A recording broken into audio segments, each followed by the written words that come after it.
Assalamualaikum warahmatullahi wabarakatuh.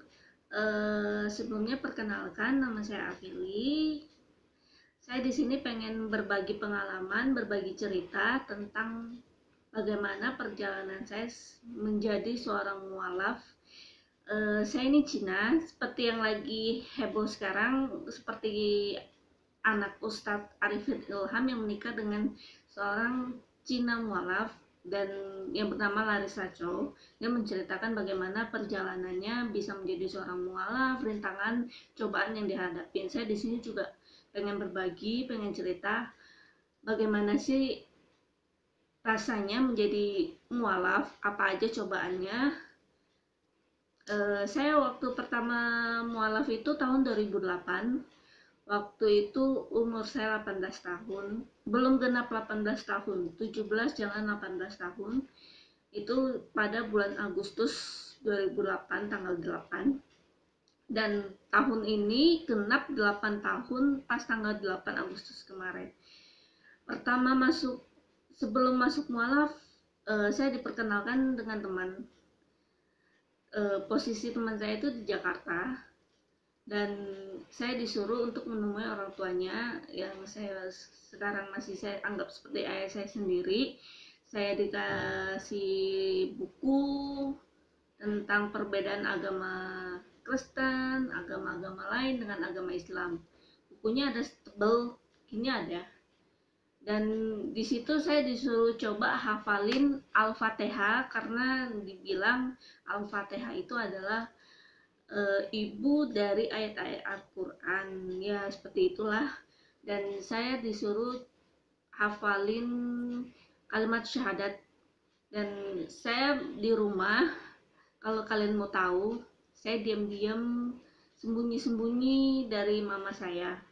Mama saya dan papa saya itu udah cerai dari saya SMP. Saya punya satu kakak dan dua adik. Saya anak kedua. Waktu itu setiap di rumah, buku yang saya pelajarin itu saya sembunyiin di bawah bantal. Saya tidur di kamar sendiri, dan orang tua saya jarang masuk ke kamar saya mengubek-ubek. Dan mungkin orang tua saya curiga atau gimana terhadap saya, kok mungkin akhir-akhir ini, akhir-akhir kok saya agak sedikit ada perubahan. Jadi tiba-tiba mereka menemukan buku itu di bawah bantal saya. Sempat terjadi pertentangan, bukan diejek sih, disinggung, disindir segala macam, tapi saya cuekin. Saya tetap masuk Islam sendiri. Akhirnya saya sudah diislamkan. Pas tidak berapa lama setelah saya sudah masuk Islam, saya pulang ke rumah. Baju-baju saya sudah di luar, sudah dibuang sama mama saya di luar pintu dan dikunci. Pintunya itu pintu pagar yang bertralis. Saya nangis di situ, saya bingung. Akhirnya ya sudah, saya keluar dari rumah. Perjalanannya cukup panjang ya. Saya ngekos sendiri, saya pernah ngekos sendiri, kehilangan pekerjaan, tidak bisa bayar kosan, sakit gak ada yang tahu, ya berat banget. Bahkan punya pacar yang istilahnya mukul, nendang, nyakitin, bohong, dibohongin pacar segala macem. Saya hadapin semua itu sendirian, tanpa teman. Saya ada sahabat, cuma yang namanya teman, mereka punya kesibukan sendiri-sendiri. Saya sembunyiin itu semua. Kadang saya ada cerita juga sama mereka, mereka selalu nyuruh saya tinggalin cowok itu. Dan akhirnya saya putus. Gak lama saya dapat, bukan gak lama, dan saya punya lagi pacar, sama juga kelakuannya, mukul, cuma nggak sampai nendang, dia cuma mukul. Tukang selingkuh, iya, Saya itu seperti pacar yang tidak dianggap pacar, pacar yang cuma dicari ketika dibutuhkan. Saya pacaran sama yang terakhir itu sampai belum setahun kami putus, saya ditinggalin. Pas saya ditinggalin itu saya dibawa, sebelumnya saya sudah mulai dekat dengan keluarga lagi, keluarga sudah mulai menerima saya lagi. Dan setelah putus dari pacaran sebelumnya itu, saya diajak sama mama saya untuk tinggal di Samarinda, untuk kerja sama saudara di rumah makan. Nah, di situ pas pertama di Samarinda, saya itu seperti orang yang hidup segan mati tak mau. Ya namanya baru putus dari pacar, masih bukan ababil sih, ya masih galau-galau anak muda lah. Sampai akhirnya saya diobatin, mulai sembuh. Saya kerja di sebuah kantor saudara juga. Dan sekitar 2011 menjelang bulan puasa, saya memutusin untuk berhijab. Di situ kembali lagi cobaan yang saya alami. Banyak yang menyindir, keluarga ya, banyak yang menyindir, kenapa pakai hijab gini-gini, bahkan nyindirnya kadang di depan mama, sampai mama tuh kesel mungkin ya dengar omongan orang, kesel mungkin di omongin gini, akhirnya terlontar dari mulut mama, nggak tahu malu mungkin. Kalau udah punya suami sih nggak apa-apa kalau dia mau pakai, ini belum punya suami, nggak punya malu mungkin gitu, kata mama. Dalam hati saya, ya Allah, sakit. Cuma saya coba ngertiin mama kayak gitu mungkin karena saking udah kesel dengar omongan orang. Selang tidak begitu lama mama ngomong begitu, di kantor saya sama teman-teman di kantor saya lagi bercanda, tiba-tiba teman saya nanyain, "Ih, kok kenapa kamu nggak pacaran aja?" Karena di kantor itu kan ada 2 orang yang bisa dibilang naksir sama saya, tapi saya nggak ladenin gitu. Jadi teman saya itu sampai nanya kayak gitu tuh, "Kenapa nggak pacaran aja lagi?" "Nggak deh mbak, saya masih trauma gini-gini." "Mau nggak aku kenalin sama temenku?" Jadi saya jawab, "Sepatu sandal jepit kah, sepatu pantofel?" Maaf, saya ngomong begitu karena saya pengalaman pacaran sebelumnya itu bener-bener morotin saya. Morotinnya dari segi gimana ya, semua kebutuhan dia hampir bisa dibilang saya yang gaji saya habis gitu aja gitu, nggak kelihatan sama dia.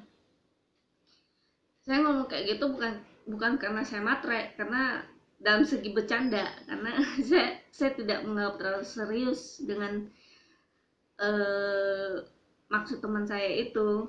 Jadi teman saya menjawab kayak gini, "Kalau ini mas sepatu safety," katanya. Waduh, boleh tuh mbak. Jadi saya balas bercanda sama ketawa kami. Jadi dikasih lihat fotonya, tukaran BBM. Kami BBM sekitar 2 bulan lebih, 2 bulan lebih atau 3 bulan, pokoknya ada berapa bulan gitu. Kami tidak pernah ketemu karena cowok ini dia kerja tambang. Dia itu off cuma 2 minggu sekali. Jadi istilahnya jam kerjanya itu bukan jam kerja orang biasa, ada shift malam, shift pagi, off cuma 2 minggu sekali gitu. Jadi akhirnya setelah 2 atau 3 bulan BBM-an kami ketemu. Pertama ketemu, yang terlontar dari mulut pertama dia cerita itu, "Hah, itu Kaca orangnya." Kenapa dia ngomong kayak gitu? Dia lihat, tahu dia saya Cina, dia tahu saya mualaf, tapi dia tidak tahu saya apa, katanya beda dengan foto. Dia lihat saya berjilbab, fashionable, cantik sih katanya begitu. Jadi Setelah ketemu pertama BBM-an lagi, dia berusaha mengajak keluar, mencari alasan untuk ajak keluar.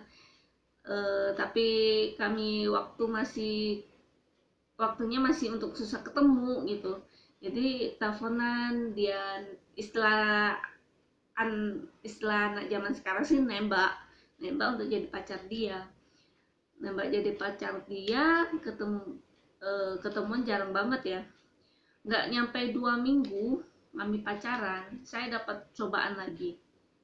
Saya ditawari jadi simpanan seorang om-om dan dijanjiin 40 juta sebulan. Bahkan saya sudah disodorin duit 20 juta cash di depan saya. Saya waktu itu kaget, bingung.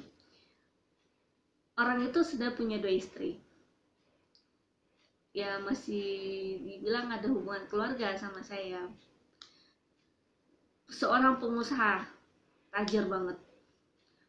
Usahanya itu ada batu bara, kayu, segala macam. Ya maklum lah, kerja sama Samarinda ini semua pengusaha kan kebanyakan pengusaha batu bara. Jadi saya bingung, saya nggak mau, saya takut dosa, saya takut sama Allah.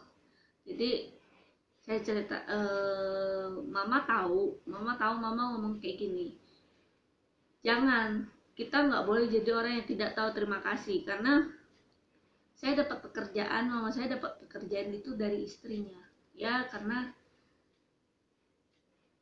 ya masih saudara istilahnya. Kata mama, kita tidak boleh jadi orang yang tidak tahu terima kasih, kembalikan uangnya. Kamu cuma punya 2 pilihan, kamu pulang ke Batam, yang kedua kamu nikah. Jadi kamu punya alasan, kembalikan uangnya. Dan cowok yang lagi pacaran sama saya waktu itu telepon, dia baca BBM saya, dia tanya kenapa. Saya ceritain semua, terus saya ceritain tentang pilihan dari mama saya. Dia bilang, oke, aku mau nikah sama kamu. Padahal dalam hati saya tahu diri, nggak mungkin saya minta dia nikahin saya dong. Saya sudah yakin pilihan saya cuma satu, pulang ke Batam. Saya bilang sama dia, kamu siap nggak pacaran jarak jauh? Kalau nggak siap ya udah, kita udahin sampai di sini, karena pilihan saya cuma itu, kata. Terus dia langsung bilang, ya udah, saya nikahin kamu. Saya kaget, loh kamu yakin? Iya saya yakin. Apa alasannya? Pertama, saya dari awal saya dengar cerita tentang perjalanan kamu mualaf, saya salut. Kedua, kamu berhijab, apalagi kamu Cina. Saya dari dulu, keluarga saya, mimpi saya gak kebayang sih pengen nikah sama Cina, cuma pernah berpikir pengen nikah sama Cina, dibilangnya kayak gitu. Jadi dia bilang mau ngomong sama mama, detik itu juga dia ngomong sama mama, dia janjiin nikahin saya bulan Mei. Dia minta waktu sama mama sampai bulan Mei. Oke, mama iyain. Jadi sering berjalan, saya urus berkas perpindahan berkas dari Batam ke Samarinda. Akhirnya berkas sudah selesai. Rencana bulan Mei kami majukan menjadi tanggal 3 Maret. Ternyata tanggal 3 Maret itu di KUA itu sudah full. Tanggal 28, 1 sama tanggal 2 udah full. Yang tersisa cuma tanggal 29. Jadi mau nggak mau kami harus memilih tanggal 29 itu. Karena kalau tidak, saya tidak ada wali, istilahnya penghulu yang bisa menjadi wali nikah saya. Kenapa wali nikah? Papa, mama saya semua masih Kristen. Saya lupa cerita soal papa saya. Dulu waktu saya putus dari pacar yang waktu awal saya masuk Islam, saya dipukul, ditendang segala macam, saya udah putus asa, nggak ada satupun, nggak ada keluarga. Saya telepon papa saya, Pak, saya mau ke Jakarta tempat papa, tinggal sama papa aja gini-gini. Malah satu kata dari pelontar papa saya, besok kamu cari gereja. Ya Allah, apa ya, saya tidak ada seorang pun yang ngedukung saya, tapi saya malah bukan dengerin papa. Saya ambil wudhu, saya sholat tahajud, saya tetap teguh sama pendirian, tetap di jalan Allah. Lanjut lagi ke cerita nikah. Akhirnya saya nikah, papa juga akhirnya datang. Di situ pertama, dari semenjak SMP, semenjak papa sama mama pisah, di situ pertama kalinya lagi kami kumpul sekeluarga. Subhanallah, rasanya pengen nangis, terharu gitu. Dari SMP akhirnya ketemu lagi, bisa kumpul lagi di nikahan saya. Nikah, awal nikah cobaan banyak banget. Kami nikah bisa dibilang agak mendadak, dan saya sudah tahu resikonya. Pasti bakal ada gosip saya hamil di luar nikah. Memang benar, beredar gosip di kantor, beredar gosip di kalangan teman-teman kalau saya hamil di luar nikah, tapi itu semua tidak terbukti sampai sekarang. Kami mulai dari bawah, mulai istilahnya semua tabungan habis untuk karena kami nikah mendadak, jadi tabungan semua terkuras habis. Ya, sampai 4 tahun pernikahan kami, alhamdulillah saya dapat suami yang super perhatian, super penyayang, super, ya, pilihan Allah nggak pernah salah. Saya selalu sholat, saya selalu mohon sama Allah, ya Allah, berikan saya jodoh yang terbaik menurut Engkau. Karena selama saya pacaran selalu dapat yang nyakitin, mukul segala macam. Dan akhirnya saya cuma bilang sama Allah, berikan saya jodoh yang terbaik menurut Engkau. Ya, pesan saya sih bagi orang yang belum dapat jodoh, jangan minta sesuai keinginan kita, karena keinginan kita masih ada yang salah. Kalau keinginan dan pilihan Allah itu nggak pernah salah. Terbukti suami saya adalah menurut saya mantan pacar yang terbaik. Kenapa mantan pacar? Karena sekarang sudah menjadi suami saya. Bahkan kami bisa dibilang untuk kategori pacaran nggak pacaran, karena cuma 2 minggu, nggak nyampe 2 minggu dia udah ngajak nikah. Selebihnya kami sibuk mengurus berkas-berkas pindahan untuk nikah saya, karena nggak mudah ngurus berkas pindahan dari Batam untuk pindah ke Samarinda. Itu tidak mudah, sulit. Dari jarak aja sudah jauh. Untungnya saya dibantu sama ayah yang dulu bantu saya mualaf, dibantu untuk ngurus berkas dari sana. Terima kasih sama ayah juga yang udah mengenalkan saya Islam, yang sudah membantu saya segala macam. Dan terutama terima kasih untuk Allah. Di setiap cobaan yang Allah berikan kepada saya, Allah selalu memberikan pertolongan kepada saya. Allah bahkan mengganti semua cobaan yang saya alami dan memberikan saya hadiah yang terindah dengan suami yang terbaik. Sekian cerita dari saya. Semoga bermanfaat. Semoga bisa jadi contoh bagi orang-orang yang mau mualaf atau sudah mualaf. Jangan pernah putus asa. Ingat, Allah nggak tidur. Minta sama Allah, tetap di jalannya, percaya, badai pasti berlalu. Assalamualaikum warahmatullahi wabarakatuh.